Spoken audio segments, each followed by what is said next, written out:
என்ன பேசாம இருக்க? யாரை பத்தியும் எதுவும் பயப்படாத, உனக்கு நான் இருக்கேன். நீ இப்பவே சரின்னு சொல்லி என் கூடவே வா, மற்றதெல்லாம் நான் பார்த்துக்கிறேன் என்று சொன்ன நிவாஸ் சுரபியின் முன்பு கைகளை நீட்டினான். அப்போது வேகமாக வந்த ஒரு கை நேராக நிவாஸின் தாடையில் விழ அவனுடைய பற்கள் சிதறி இரத்தத்தோடே கீழே விழுந்தான். நிவாஸின் பற்கள் உடைந்து முகத்தில் இரத்தத்தோடு அப்படியே கீழே விழுந்தான். அந்த அடியில் ஹோட்டலே அதிர்ந்தது. நிவாஸ் கத்திக்கொண்டே தரையில் விழுந்தான். வலியால் கதறிய நிவாஸ், என்னையே அடிச்சிட்டியா? எவ்வளவு தைரியம் இருக்கும் உனக்கு? அவன் அடிச்சு கொல்லுங்கடா என்று கத்த அந்த பாடிகார்ட்ஸ் எல்லோரும் ஒரே நேரத்தில் விக்ரமை அடிக்க வந்தார்கள். ஆனால் விக்ரமின் வேகத்திற்கு அவர்கள் யாராலும் ஈடு கொடுக்க முடியவில்லை. விக்ரம் அங்கே இருந்த எல்லோரையும் தாடையிலேயே குறிவைத்து அடித்தான். அவன் அடித்த வேகத்தில் சிலருக்கு தாடை எலும்பு உடைந்து தொங்கியது. அவனின் வேகத்திற்கு ஈடு கொடுக்க முடியாத எல்லோரும் டக்கென தனது பாக்கெட்டில் இருந்த துப்பாக்கியை எடுத்து விக்ரமை நோக்கி நீட்டினார்கள். அவர்கள் ட்ரிக்கரை அழுத்துவதற்குள் விக்ரம் எல்லோரையும் அடித்து நொறுக்கினான். சுரபி தன்னுடைய இடத்தில் இருந்து எங்கேயும் நகராமல் தன்னுடைய சேரிலேயே மறைந்து கொண்டாள். விக்ரமிடம் ஒரு ஸ்பெஷாலிட்டி இருக்கிறது. அவன் எதிரிகளை அடிக்கும் போது அவன் எப்படி அடிக்க வருகிறான் என்று யாராலும் கணிக்க முடியாது. அவனுடைய வேகம் காற்றை போல இருக்கும். கண் சிமிட்டுவதற்குள் 2 அடிகள் அடிக்கக்கூடிய அளவிற்கு அவனிடம் வேகம் இருந்தது. அங்கே இருந்த அத்தனை பேரும் கையில் துப்பாக்கி வைத்திருந்தாலும் விக்ரமை விடவும் அவர்கள்தான் அதிக பயத்தில் இருந்தார்கள். எல்லோரும் அடி விழுந்து வலியால் கதறிக்கொண்டு கீழே விழுந்து கிடந்தார்கள். அதை பார்க்கும்போது நிவாஸிற்கு உண்மையிலேயே அதிர்ச்சியாக இருந்தது. விக்ரமை போல வேகமாக சண்டை போடும் ஒருவனை இதுவரைக்கும் அவன் பார்த்ததே இல்லை.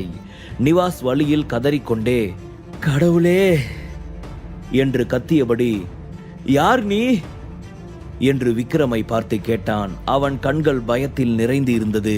விக்ரம் அவனை பார்த்து கோபத்தில், இதை நீ என்கிட்ட சண்டை போடுறதுக்கு முன்னாடியே கேட்டு இருக்கணும். சரக்கு அடிச்சா மூடிக்கிட்டு போய் தூங்காம சாப்பிட வர்றவங்க கிட்ட எல்லாம் என்னடா உனக்கு வேலை? உனக்கு என்னோட ஒய்ஃபை தொட்டு பார்க்கணுமா? இப்ப தொடுடா பார்க்கலாம் என்று கோபமாக சொன்ன விக்ரம் அங்கே வைக்கப்பட்டு இருந்த பீங்கானால் செய்யப்பட்ட டீ மக்கை கையில் எடுத்தான். விக்ரம் அவனுக்கு இருக்கும் கோபத்தில் எப்போது வேண்டுமானாலும் அது நிவாஸின் தலை மீது விழுந்துவிடும் என்று எல்லோரும் பயந்து கொண்டு நின்றார்கள். விக்ரமை பார்க்கும்போது நிவாஸுக்கு உண்மையிலேயே கொஞ்சம் பயம் இருந்தது. இருந்தாலும் அதை வெளியே காட்டிக்கொள்ளவில்லை. யார் நீ? 7 ஸ்டார் குரூப்ஸோட முதலாளி யாருன்னு தெரியுமா? நிஜமாவே உனக்கு 7 ஸ்டார் குரூப்ஸை பற்றி தெரியுமா? எவ்வளவு தைரியம் இருந்தா என்னை ரத்தம் வர அளவுக்கு அடிப்ப? இப்பவே என் முன்னாடி மண்டி போட்டு மன்னிப்பு கேளு, இல்லனா என்னோட அண்ணங்கிட்ட சொல்லி உன்னை ஒன்றும் இல்லாமல் பண்ணிடுவேன். உன் பொண்டாட்டிக்கு உன்னோட பணமே கிடைக்காத அளவுக்கு பண்ணிடுவேன் என்று கோபமாக கர்ஜித்தான். அதை கேட்கும்போது சுரபியின் ஈரக்குலையே நடுங்கியது. விக்ரமை அடிக்கும் அளவிற்கு யாருக்கும் திறமை இல்லை என்று நினைத்தாலும் அது எல்லா மனைவிமார்களும் தங்களுடைய கணவன்களை அப்படித்தான் நினைக்கிறார்கள். ஆனால் ரியாலிட்டியில் என்ன வேண்டுமானாலும் நடக்கலாம். எல்லா கணவன்களும் தங்கள் மனைவிகளுக்கு ஹீரோக்களாக இருக்க முடியாது. அதுபோலதான் சுரபிக்கும் தோன்றியது. அவனால் விக்ரமிற்கு ஏதாவது ஆபத்து வந்துவிட்டால் என்ன செய்வதென்று அவள் பயந்தாள். நிவாஸ் சொன்னதை கேட்ட விக்ரம், 7 ஸ்டார் குரூப்பா என்று முணுமுணுத்தபடி கேட்டான். அப்போது அவனது உதடுகளின் ஓரத்தில் ஒரு மனோபாவ புன்னகை தோன்றியது. விக்ரம் தன் கையில் இருந்த பீங்கான் டீ மக்கை நிவாஸின் கைகளில் வைத்தான். உள்ளுக்குள் கொதிக்கும் டீ அவன் கையில் பட்டு சுட்டது. சூட்டில் கை எறிந்ததால் நிவாஸ் பன்றியை போல அலறிக்கொண்டு அதை கீழே வீசினான். அந்த சில நொடிகளிலேயே நிவாஸின் கைகள் முழுக்க கொப்பளங்கள் தோன்றியது. நிவாஸ் வலியில் கைகளை உதற நினைக்க அதுக்குள் விக்ரமின் கை வந்து அவனுடைய கையை இறுக்கமாக பிடித்தது. நிவாஸின் முகம் இன்னமும் கோபமாக இருந்தது. அவனது உடல் முழுவதும் பயத்தில் நடுங்குவது தெரிந்தது. விக்ரம் அவன் கைகளை இறுக்கியதில் அவன் வலியால் கதறினான், எனக்கு நீ தேவையில்லை, எனக்கு உன்னோட அண்ணங்கிட்ட தான் பேசணும். உடனே அவனை கிளம்பி இங்கே வர சொல்லு. உங்ககிட்ட பேச முடியாத சில விஷயங்கள் அவங்கிட்ட தான் நான் பேசணும். அதனால இதுக்கு மேலேயும் என்கிட்ட வந்து கை காலையும் சேர்த்து உடைச்சிக்காத என்று சொல்லி அவனுடைய கைகளை விட்டான் விக்ரம்.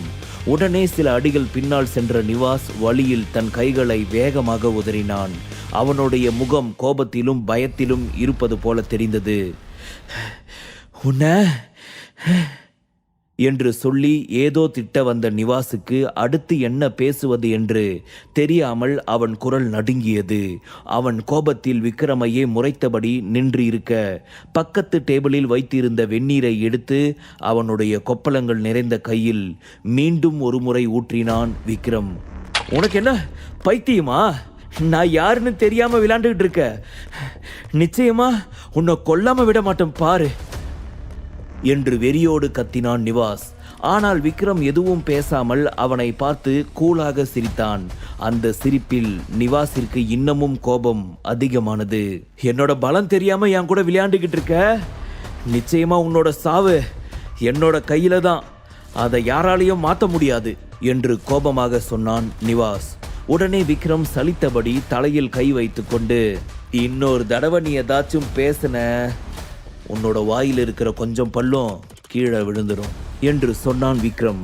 நிவாஸ் பயத்தில் எதுவும் பேசாமல் வாயை மூடிக்கொண்டான்.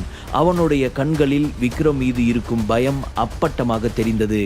விக்ரம் 7 ஸ்டார் குரூப்ஸை பற்றி கேட்டும் கொஞ்சம் கூட பயப்படவில்லை. குஜராத்தில் 7 ஸ்டார் குரூப்ஸ் என்பது மிகவும் பிரபலமானது. முதல் 3 இடங்களில் இருந்தது. அவர்கள் கம்பெனிக்கு இருக்கும் பலத்தை வைத்து அரசியல், வியாபாரம் மற்றும் அனைத்து தொழில்களையும் அவர்களால் கட்டுப்படுத்த முடியும். பல சட்டவிரோத வணிக நிறுவனங்களில் 7 ஸ்டார் குரூப்ஸும் ஒன்றாக இருக்கிறது.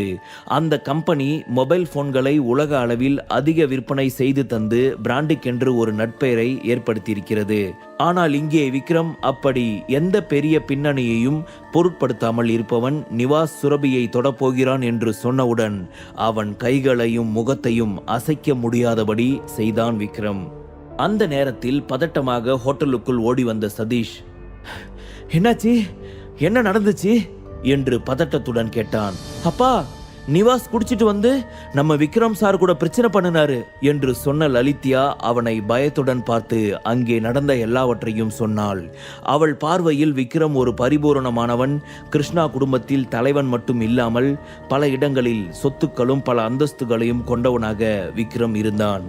மேலும் அவன் பார்ப்பதற்கு மிகவும் அழகாகவும் அவனுக்குள் பல திறமைகளும் இருந்தது.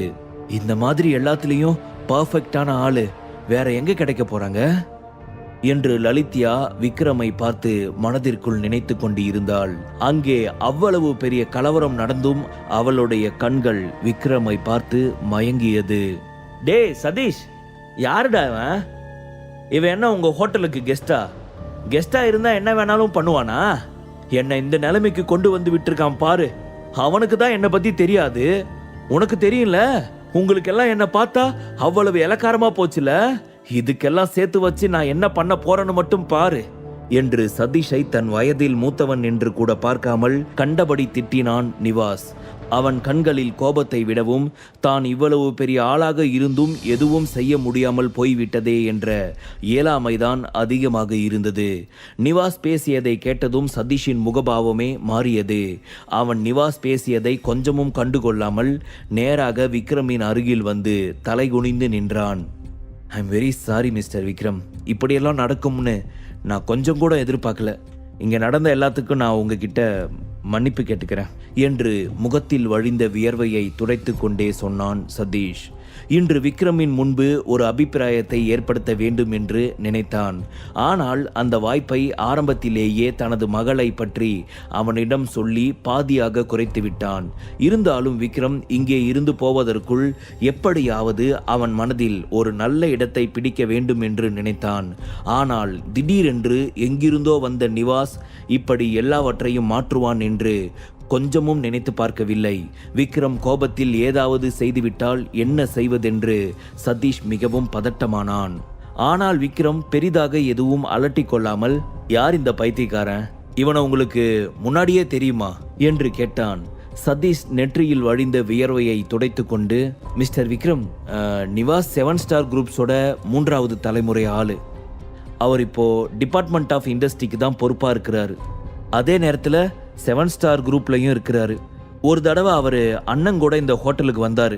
அப்போ இருந்து அடிக்கடி இங்கே வருவார். நிறைய தடவை சரக்கு அடிச்சுட்டு இந்த மாதிரி ஏதாவது பேசுவார். ஆனால் அதை ஜாலியாக பேசிக்கிட்டு விட்டுருவார். இந்த தடவை இப்படியெல்லாம் பண்ணுவார்னு நான் எதிர்பார்க்கவே இல்லை. என்று சொன்ன சதீஷ் நிவாஸை வெறுப்புடன் பார்த்தான். இவன் உண்மையிலேயே ஒரு ஜோக்கர் தான். அவன் எப்பவுமே அவனோட அண்ணன் கூட தான் ஒட்டிக்கிட்டு திரியிறான். எதுக்கும் லாக்கி இல்லாதவன். முக்கியமாக இவன் பொண்ணுங்க விஷயத்தில் ரொம்ப வீக்கான ஆள். ஒரு நாள் முழுக்க இங்கே இருந்து குடிப்பான்.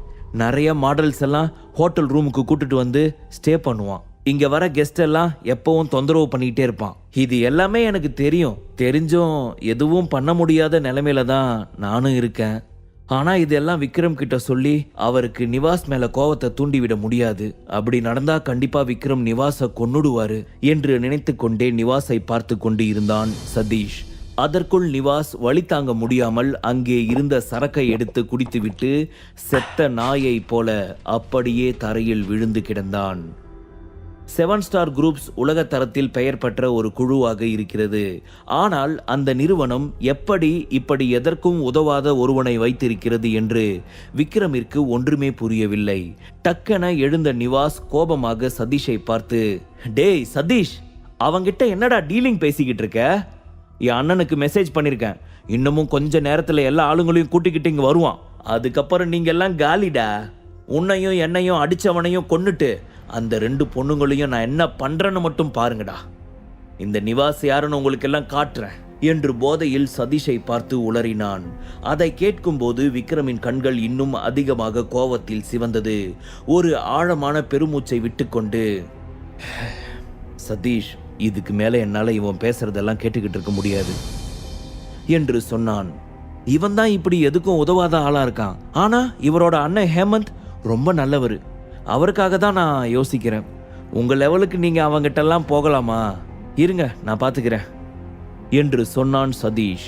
விக்ரம் எந்தவித பாரபட்சமும் இல்லாமல் சதீஷையே பார்த்து கொண்டு நின்றான்.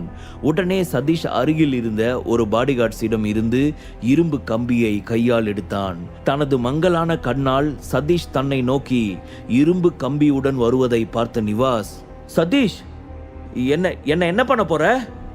நான் என்ன பண்ணணும்னு நீ நினைக்கிற? என்னோட பேக்ரவுண்ட் என்னன்னு உனக்கு தெரியாதா? அவங்களுக்காக நீ என்ன அடிக்கிற அளவுக்கு வந்துட்டியா என்று சத்தமாக அலறி துடித்தான். சதீஷுக்கு அவன் யார் என்று தெரியும். அப்படி தெரிந்து இருந்தும் அவன் நிவாஸை நோக்கி வருவதை பார்த்ததும் சதீஷ் தன்னை விடவும் விக்ரமிடம் ஏதோ பெரிதாக கடமைப்பட்டு இருக்கிறான், அதனால்தான் இதையெல்லாம் செய்கிறான் என்று நினைத்தான் நிவாஸ். சதீஷ் நிவாஸின் அருகில் வந்து கொஞ்சமும் யோசிக்காமல் இரும்பு கம்பியை கொண்டு அவனுடைய முகத்தில் 2 முறை ஓங்கி அடித்தான். ரத்தம் பீரிட்டு கொண்டு கொட்டியது. எவ்வளவு தைரியம் இருந்தா விக்ரம் சார்கிட்டவே பிரச்சனை பண்ண போவ?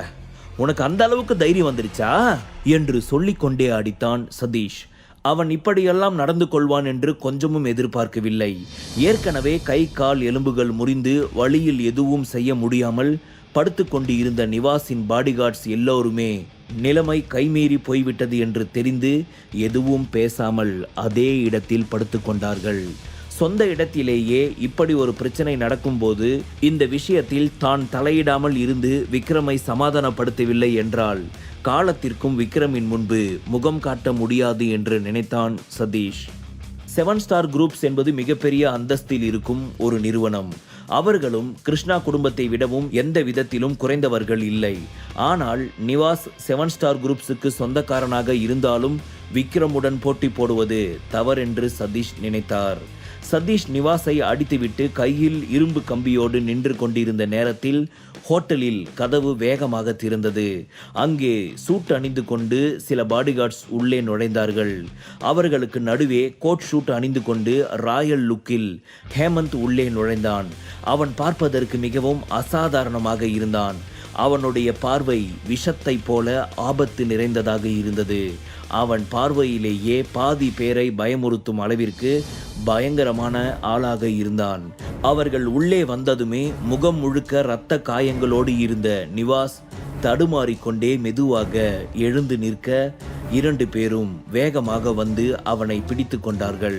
அப்போது அங்கே இருந்த நிவாஸின் பாடிகார்டு ஒருவன் நடக்க முடியாமல் மெதுவாக வந்து நடந்ததை எல்லாம் சொன்னார். அப்போது ஹேமந்தின் பார்வை விக்ரமை நோக்கியே இருந்தது. மிஸ்டர் விக்ரம், இவர்தான் ஹேமந்த், 7 ஸ்டார் குரூப்ஸோட தலைவர் என்று விக்ரமிடம் மெதுவாக சொன்னான் சதீஷ். விக்ரம் ஹேமந்தையே மேலும் கீழும் பார்த்து கொண்டு நின்றான். முழு கதையையும் கேட்டு மகிழ பாக்கெட் FM ஆப்பை டவுன்லோட் செய்யுங்கள். லிங்க் டிஸ்கிரிப்ஷனில் கொடுக்கப்பட்டுள்ளது.